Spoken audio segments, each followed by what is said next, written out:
And I'm here outside Thornton Hough Village Club right now on the Sunday after Bonfire Night, whatever that is, the 9th of November, or 10th of November. 10th of, and it is Remembrance Sunday as well, because that usually follows.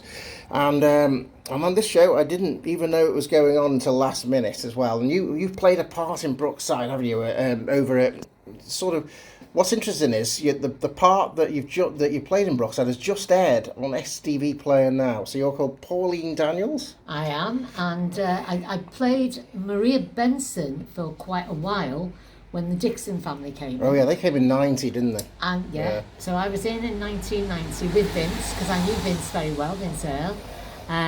Vince Earle and I used to work for the same agents as comedians. That's him playing Ron Dixon, isn't it? That's right, yeah. And before that, though, which has just gone out, which was quite a few years earlier. 1987, yeah. I was being evicted by Pat and Terry. That's right, yeah, but Terry refused to take part because he said Pat wanted to do it because he needed the money for the rent for Harry Cross. Yeah. And Terry was saying, I'm not gonna throw people's possessions out, to take them out onto the street. And there was a bit of a brawl between them, and then you and Pat as well. There was a big brawl. They were trying to take the telly from me. And we didn't have a fight arranger on Brookside in them days. I don't know whether they do now. They might do. I have no idea. It looked very good. It was like physical. It looked so realistic because I just saw it about a week ago. Well, basically, Mal Young just said to me, who was the director, just said to me, just go for it, Pauline. So I went, what? And he went, just go for it. So I did. And poor Terry got it in the ear. And I really did punch him in the ear, and he was in quite a lot of agony. Because he tried to come round and give the money back that he'd earned to you, and you were actually having none of it. You didn't want the charity, did you? No, he did, yeah. So I did that episode, and then years later came in as Maria Benson with Roy Brandon played my husband, and there was a bit of a kerfuffle. I was having a bit of an affair, which Ron had found out about, and there was a bit of whatever going on, but it was something that Dee didn't tell him about, wasn't it? And it caused a bit of a friction between them. That's right. About something that had happened in the past. That's right. Yeah. But it was great fun because I knew Vince, I knew Ron, I knew Roy, because Roy had been an impressionist years before on the club circus. I knew most of the cast that were there, so I had a lovely time with the people that were there. And have since become friends with them, moving on, doing theatre. And I worked with Mark Morahan. I've worked with him quite a few times in Thomas Cross and Mersey, Our Day Out. Neil Capel, who I think played Marty. And Neil and I have done Shakespeare together. We did 2 by Jim Cartwright, and we did a play called Unprotected. So I've worked a lot with actors since. Ethna Brown became a very good friend. Because once you're in the Northwest, you can end up in all the shows, can't you? You were in The Street and Shirley Valentine. That's right. So what was The Street about? Was that in the noughties? It was after Brookside, wasn't it? Yeah. The Street was Jimmy McGovern, which won BAFTAs. So I suppose I'm a double BAFTA winning actress, really. But I only played a very small part. But The Street was great. The Street was literally about people, and Jimmy wanted it to be set in Liverpool. Unfortunately, the powers that be of telly moved it to Manchester, which he wasn't particularly happy about. But my character was called Effin Nellie, who was a real person. She ran a pub in Liverpool, and every other word was effing. That's why she was called Effin Nellie, and she was quite a character. So there was all sorts of things going on with it was just the people in the community. People in the street. Because he always does things that you can relate to in real life about, what ordinary people go through, doesn't he? Right. And he did that with the Moving On series that he did as well. Did you have anything to do with that? No, I didn't. But everything Jimmy does is magic. It really is, yeah.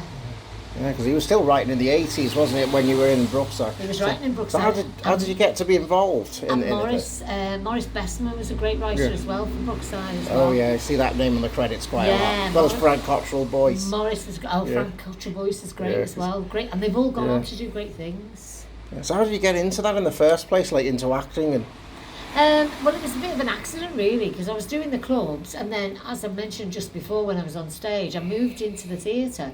Somebody had seen me do a television thing. I did a programme called Saturday Royal, and they did like this little this like little musical thing at the end, and the Playhouse got in touch and asked would I like to be in Chicago. So, and it did just snowball from there. And when I did Shirley, it was amazing. It was just the best thing ever, because it's the best script ever written for a woman ever. Yeah, and that was on TV. It was a film, yeah. A film, yeah. Collins, yeah. I mean, it kind of blends into the same thing, but it kind of feels like it can be a step up sometimes, even though just because of the word film, even though know. But what's great about Shirley Valentine is it's as irrelevant today as it was then. Yeah. And it was done. Was that done? What year was that done? Was that? Well, the Everyman is coming up to its 60th anniversary. And the Everyman actually did commission Shirley Valentine. It's not that old, but it's got to be 40 years ago. It's got to be. So, and they are doing it again next year with a fabulous actress called Helen Carter, which I can't wait to see her do. And you've also had a bit of involvement with the radio as well, because you said you were working with Roger Phillips. I've actually interviewed him as well. Roger's good. Yeah. So what is it that you did on sometimes on his phone-in show? I did the morning show. Roger and I did the morning show. So you actually did it together as well? Did 8:30, we did a double header, yeah. 8:30 till 12, and then he used to take over and do his phone-in at 12 o'clock. So what years was that then? Well, that was 95, 96. Yeah, 95, 96, and then I went down to... I ended up then in the West End playing Mae West in a musical with Barry Cryer. So did you have a lot of sort of interviews and guests and that sort of thing? Loads, absolutely loads, yeah. And there's always a faux pas, isn't there? Like, for instance, there was a young man coming in. I hadn't read my notes. Lesson number 1, always read your notes. Hadn't read my notes. Young man coming in, had no idea what it was about. I played the Isley Brothers, This Old Heart of Mine.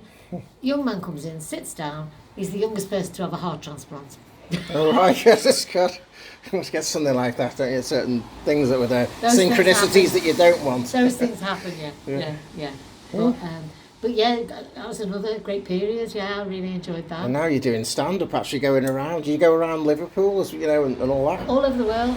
I've done stand-up all over the world. And dropping into Thornton Hough alongside going on cruises. Yeah, which is lovely. Yeah, this is a fabulous little venue. It is, yeah. It's kind of, you could say it's like a well-kept secret, but quite a lot of prominent people end up passing through this village. And, there was a filming going on for a Netflix series as well, The Fake of It All. Yes, the other day. The sad thing is I actually auditioned for that and didn't get it. But which is a shame, because it would have been nice to just come here and film, wouldn't it? Well, good place to hang out. Looks very period, yeah. But it's beautiful, yeah. Yeah, and you're auditioning for other things as well at the moment. Well, to be perfectly honest, at this moment in time, I've never been busier, because I do ambassador cruises, which I've got 7 in next year, and then I also do Warner's hotels, and I've got I am absolutely chock-a-block with Warner's right up till the end of next year. So I really haven't got an awful lot of time, which is great. Well, it's good to not have a lot of time in showbiz, isn't it? Because if you do, then you're not really doing showbiz, right? But you're doing it, yeah. Yeah. Oh, well, thanks for speaking on Channel 107, and we'll look out for those parts as well. Especially as if you're only watching the STV Player episodes, that will be coming up as they enter the 90s, which. And only the other week. A couple of Blue Murders as well I've done. Oh, right, yes, that's in... Caroline Quentin. Oh, yeah. I remember that series, but only a bit more vaguely, but yes, I do. Yeah. So keep your eye out. And Bread, I did a couple of episodes of Bread as well. And that was in the 80s into the early 90s. So when did you appear on Bread then? It was, I can't remember the dates, but yeah. So always keep your eye out. And what was that? Oh, and I did an episode of The Responder. Last year. So now is it this year? I know it sounded like we included the interview, but is it really hard work when you're filming scenes for these things? Like, it seems simple on screen, doesn't it? Does it take all day to do a simple scene? Yeah, it takes all day. Yeah, it's quite tedious really, because not only, I'll let you into a little secret. My episode of The Responder was I was playing a lady with dementia, and I was Mark Womack's mother, and he'd come round. He'd been staying. And she said, I'm going to give you your tea. And he said, it's only breakfast time. So she said, we'll make it your dinner then. So I present him with a frozen chicken. And I actually thought it would be quite funny to face the chicken so that the chicken's backside was facing him. And of course he started to laugh because I thought it would be funny, and everyone else thought it was funny. Oh, And so they then spent about an hour actually recording the chicken's backside. Sounds like corpsing. They call it corpsing, don't you? Where you just can't get through it without. You can't get through it without laughing. Yeah. Oh, yeah. Yeah. And So, actually, it's really less fun than it sounds. It's fun at first. You think this is the 100th take now. You know. Then it went forever, and I'm like, yeah. going, Sorry on your lovely live recording. I think we're ready to. oh, sorry, sweetheart, I have to